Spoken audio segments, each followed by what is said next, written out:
When you play Blake against such a strong and solid player, you cannot really count on winning. I mean, actually, last time I think I managed to win with Blake against Mickey was in 1998, so actually 15 years ago, because it was January 98, I think. So yeah, almost 15 years ago. So, well, I just decided. Of course, the choice was I was checking. There was a choice of playing some very rare random openings, but. When I looked at the games of Mickey, okay, he's just scoring incredibly well, so he knows exactly what to do against any kind of random opening. And, well, usually what happens in such, I'm quite experienced, what happens in such cases is that you just lose a game like an idiot, you get a worse position and you lose. So I decided, okay, I play my repertoire and then I see what Mickey is doing, and okay, because he plays many lines against Berlin, with D3, and okay, it can get a complicated position. I mean, with a lot of pieces, like my game against Anand, and well, we see. Of course, still, it's very difficult to win a game, but maybe there is a chance. But of course, yeah, this rookie one line, I guess Mickey decided to play solidly. Maybe I guess was very tired after last two games. And yeah, it's very difficult for Black to do anything there. I mean, well, I tried a little bit to provoke some b5 at some point, although of course it was not really. But yeah, it was a kind of normal draw, finally. So Mickey, you had this opening recently against another one of the participants, Luke McShane. Are you never tempted to go in for this Berlin? It's actually sort of my plan, but it's a bit embarrassing because I just missed c6 altogether until I got to the board. And I see. By then I already went for this. But okay, of course, I mean, what to do? Berlin is very tough. I was looking at a few lines, and I thought maybe White had some possibility to keep the bishops. But for some reason, I was looking at bishop takes d5 here, and c6, of course, is much more logical. Just maybe then with a light squared bishop, White has some chances. But no, I mean, in general, I have to say that, of course, Black still has to be accurate to equalize. I mean, it's not like a drawish line. I mean, Black has to play quite accurately there. Sure. So. Yeah. But c6, yeah, I think c6 was. I think instead of g3, usually they play something like d3, but. Okay, White gets pair of bishop. In fact, if he manages to develop, he will have a long-term pressure. But it's quite difficult for him to develop well after, let's say, bishop b7 takes, and rook e8 is coming, and it's not easy to develop. Let's say if White is in time for kind of, I don't know, something like this, this, queen f2, bishop d2, bishop c3, he will be, of course, a bit better for the rest of the game. But it's quite difficult to manage it. And after g3, I don't know if this move was ever played. I've never seen it. But in fact, maybe I could have played c6 immediately. Maybe it was even more accurate, more precise. I just wanted, then I thought maybe White can take and play d3. I wanted to put bishop on g2. Yeah. In fact, doesn't change much, because now it's possible to take and play d3. Because with here, after knight f6, queen f6, in fact, I'm probably already slightly better, because after d3, there is rook e8 coming, queen somewhere, f1, and c5. And okay, bishop exchange, and then b2 is weak. I mean, okay, I can get certain initiative. So I was getting quite enthusiastic after c6. I mean, at least that maybe I can get certain chances in this game. I even took a cup of coffee after c6. I said, okay, it's time to wake up. But then, of course, Mickey played a few very accurate moves, and then it's just, I have knight e3 is, of course, a good move. Yeah, I mean, somehow I thought that I might get some initiative here, because I have a lead in development. But, okay, if you can call the knight on d6 to be a developed piece, maybe I would prefer it on b8, instead. But of course, if I would manage easily my pawn here, then yes, but it's quite difficult to manage it. Yeah. Maybe here was the moment where I could try to invent something interesting. I was actually considering maybe to play e5 at some point, and then maybe a4, and after a3, rook a5 to get rook like this. But then I was not sure that after a4 it's in my favor, a5. Otherwise, yeah, it's interesting. a5, a4, rook a5, to get the rook like this. But after a4, I'm not sure it's because it's b6 can be weak one day. So I don't know. I was also thinking of queen c7, trying to get rook e8 and c5. But queen is a bit misplaced on c7. I mean, I don't really see what's the guy doing there. Let's say something like this. I can also end up slightly worse. I mean, still, because if White got d4, all my pieces are misplaced. So I also shouldn't be too brave, yeah. So, okay, queen e7. Yeah, I mean, the knight on d6 is still a little bit awkward. So, I mean, is this why you chose d3 instead of c3 first? Because c3 looks, well, at least to me, natural, but then I guess maybe, but you can jump but in with the c3, knight.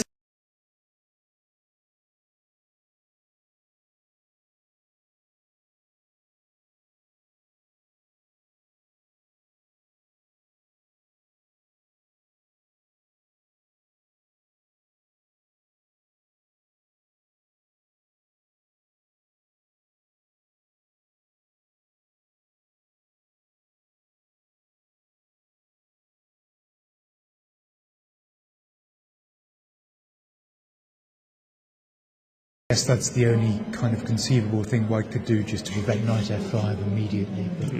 But okay, it takes me so long. I need d3, c3, bishop d2, rook e1. I mean, it's really difficult. It's 4 moves to develop. I just couldn't really believe that I would end up better. Sure. That was my feeling. I thought, okay, d3. Well, but here, I was heading towards a draw, more or less. Yeah, I was more tempting, first when I played queen e7, I was more thinking about playing something like this, which actually looks interesting, but in fact then I realized I might end up simply slightly worse here. I mean, the problem is that I cannot get d5 so easily. I mean, like c3 and then bishop queen g2.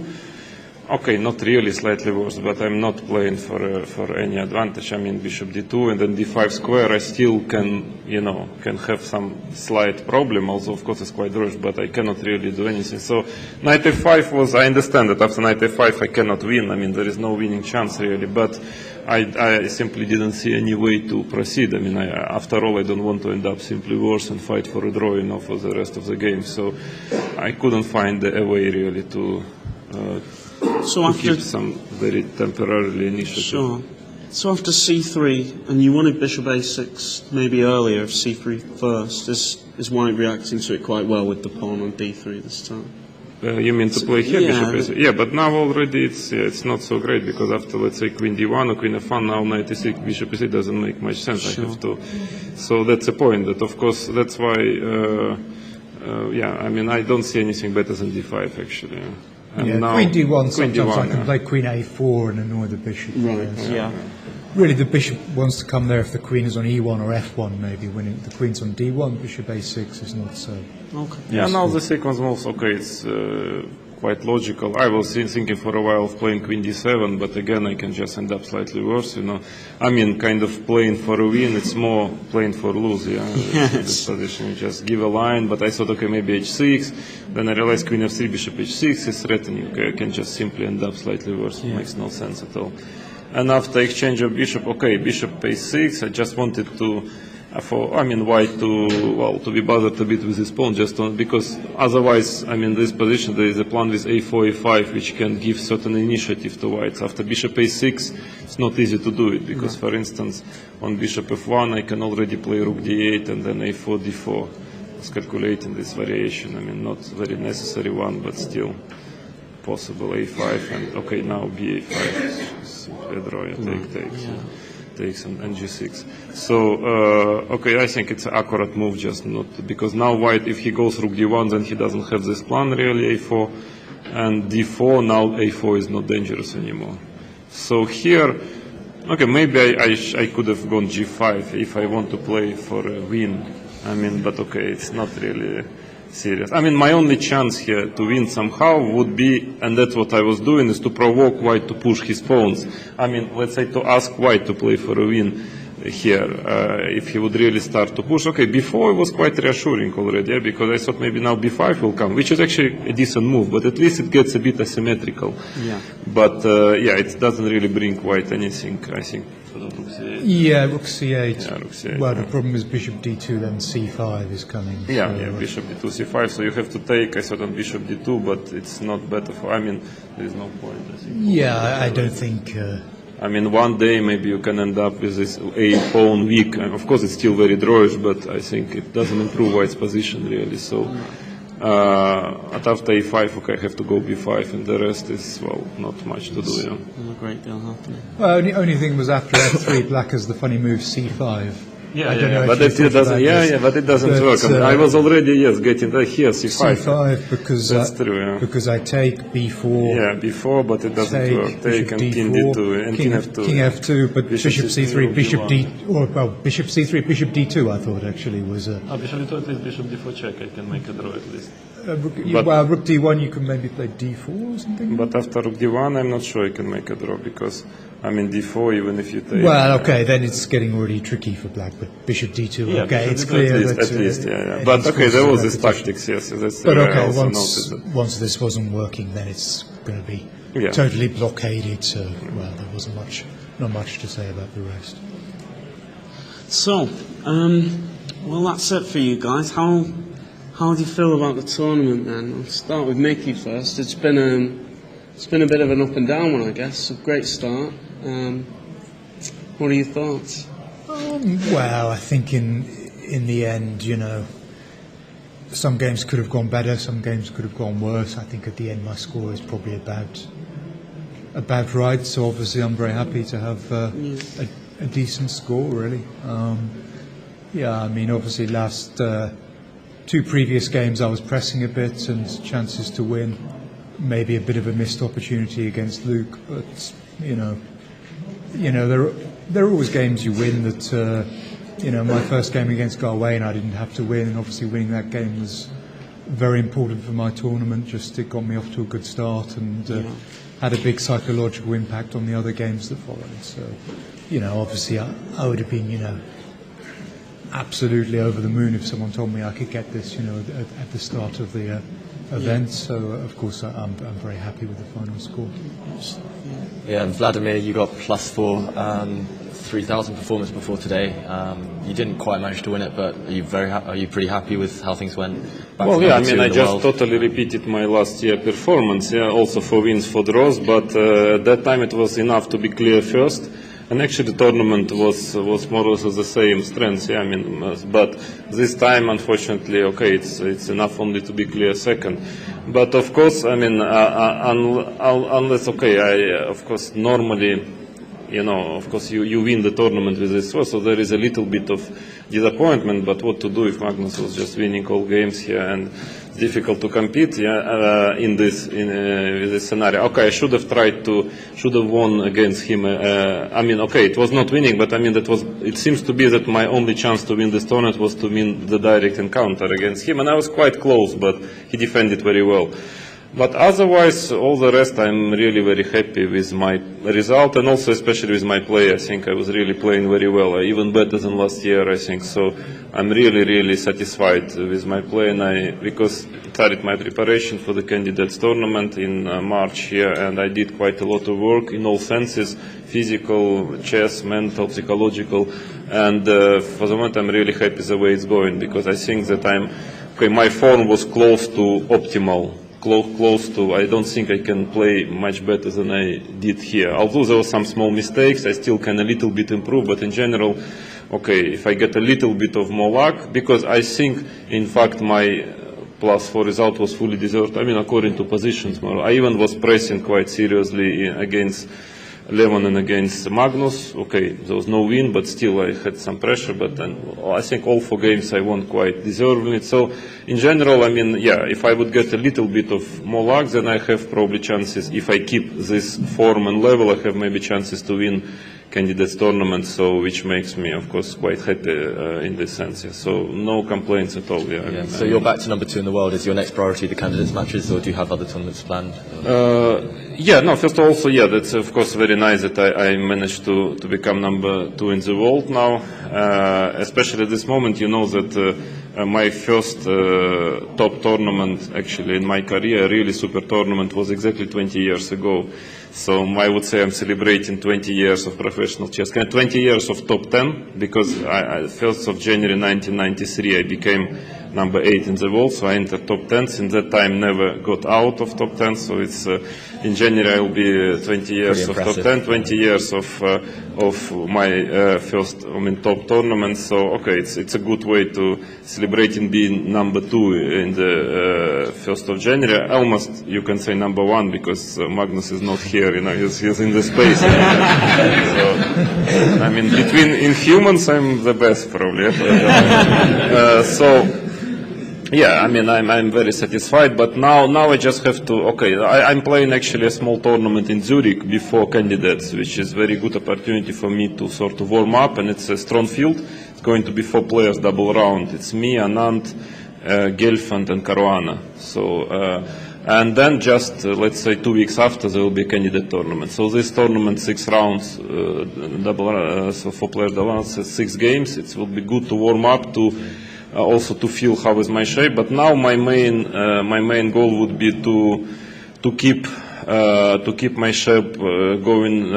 Not to lose my form and to improve still a little bit. I still need to improve a bit if I want to win a tournament. I will think what I can do, but I feel I still need a little bit to improve. So for a tournament like this or the candidates, how much time do you think is enough to be fully prepared beforehand? Are you working with the tournament specifically in mind for a month, or could it be more, or is it? I started to prepare for it from January, already for 1 year preparing. Yeah. No, of course it's never enough. You're never fully prepared. Right. No, I had a certain plan. I started to realize my plan already. Yeah, I'm doing it for 1 year already, and. Of course, now the last 2-3 months would be the most decisive months, but I clearly know already what I want to do. Opening-wise and everything else, trainers, my team, everything is clear to me. So now but of course it's a very serious tournament, because you see the candidates is not a regular tournament. In the candidates, it's only first place which counts, because all other places are fine, but it's not. You don't play for just to be second or third. It's only goal is to win and to try to. And the opposition is terribly strong. It maybe will be the strongest tournament practically ever, and of course it's So I'm fully into I'm already for 1 year fully into the preparation. Okay. And so, Mickey, where's next for you now? Well, I have a bit of a break after this, which will be nice. I guess Gibraltar will be my next event. I should perhaps say that I wasn't very helpful to Vladimir in my game with Magnus. Perhaps if I played normally and it ended in a draw, that might have given him slightly better chances. So I apologise for that. I accept it. But of course, he's a pretty special player anyway. But I didn't need to give him that gift, as he seems more than capable of taking points for himself. Yeah. Well, thank you so much to you both. You've provided us all with Could we maybe ask for a quick evaluation or judgment of the remaining games? That's okay. Yeah. So we're trying to judge whether. Well, it's moved on quite a bit, but. It looks as though Luke may have a little bit of compensation for his exchange against Nakamura. Maybe it would be great to see it. Yeah, maybe I could pop it up on here. Oh, well. Has Luke just... Let's see what's going on. So it reached a stage around here where... somehow actually, we had the boss with Mickey, we discussed, and we actually saw that it's going to end pretty quick. I thought White is just exchanged up. No, a few moves earlier. Okay. Here I don't understand, if you just take on d5. Take on d5 first. There is some kind of, not even compensation, some chances to save it, but I think it's just kind of lost. Yeah, when this position with knight on b6, it looked like Rook was just sort of desperately trying to get some chances to resist a bit. But then later on, he seemed to get some quite started to improve stable quite seriously. Position because he picked up this pawn. And I don't know what is happening now. Well, actually, it looks as though but he's having a bit of a post-mortem. But he just blundered. Yeah. Oh my goodness. He's just blundered. Wow. And. What's wrong with bishop c6? Is Nakamura's idea just to play rook f6? Or? Is it bishop c6, rook e5? Or rook e5? Rook e5, but then you can take and queen g7. Queen g7. quite difficult to understand. Yeah, it's strange. I mean, yeah, Strange because move. Right? yeah, so he just blundered a piece. Yeah, okay, I see. Okay, Okay. people are tired. Yeah, Yeah, I it's a understand, yeah. bit of a strange end for Luke. He's normally very tenacious. I'm sure he'll be pretty disappointed. And then, well, I think Magnus Let's see what- might be on top, and still a bit of work to do, of Well, course. I'll just copy it over now. Yeah, Stephen, you've been in the commentary room for a while. What did you think was going on in the Well- Carlton game earlier? I mean, it's started to become clear that. Oh, that's what why. I mean, Black is not versatile here. Right. I even thought that actually Wish is playing for advantage Right. at some point, yeah, because his All of position his is pieces are very nice. perfectly fine. I mean, can even get G5 if you want. I mean, it was very strange what happened later because I thought, okay, really Magnus have to be a bit careful here because his knights are jumping. But then he got a little bit stuck with his knight on D3. Yeah. You know, at this moment, Aronian said to me he thought White was going to be better here because this knight on D3 is very difficult. Yeah, but it's to very play. direct also. I mean, Yeah. if you don't net this knight, then you can also be worse. Yeah, but I guess there was some problem. Yeah, with the knight finally. Yeah. Well, Vishy Still rushed somehow. with C5 here, and after the knight reaches A4 and rook C1. I still think it's very drawish. I mean, I don't understand why he started rush with C5. I thought he could do it at any moment. In first F6. Oh, it's a little. So maybe he got a bit too relaxed after the opening, which was really easy Yeah. quality, and he started to rush a bit. Yeah, because well, it's such a solid position. Yeah, it's quite difficult to lose. But maybe let's see what happened after. Because I thought here it's pretty drawish. I mean, first of all, somewhere, yeah, around here a bit later, yeah, I didn't quite understand one thing. Okay, here, I mean, yeah, now, and if you just stay now, I mean, what is the plan for Rather than King J8, G6. King H7, whatever. Yeah, I mean, Yeah. of course, I would prefer to have my pawn on H5, and I think he could have easily got it, yeah, with Black H5 could and have then played King G6. H5 But with a still, white. I don't actually see a plan for White at all. You know, I mean, if we fast forward to the because then Presentation, if we G6 just somehow make a quick King started judgment, to maybe. get a bit weak. I mean, still it should be a draw, I think. But then what is happening now? Knight He C3. goes knight C3. Yeah, I think he missed Trades. probably this knight D5. Yeah, now, well, I still believe it's very drawish. I mean, okay, with such knights, no? So, prediction of a draw then? Yeah, I mean, because I want knight B3, knight D4 also, yeah. Yeah, if the knight is getting to D4 Yeah, quickly, you that get some that counterplay, looks, and there are not so many pawns left. Okay, Magnus is of course very good at squeezing such positions, but it will be difficult for him to win it, in my opinion. Okay. Okay, thank you very much, guys. This is Yeah, very thank you insightful. so much.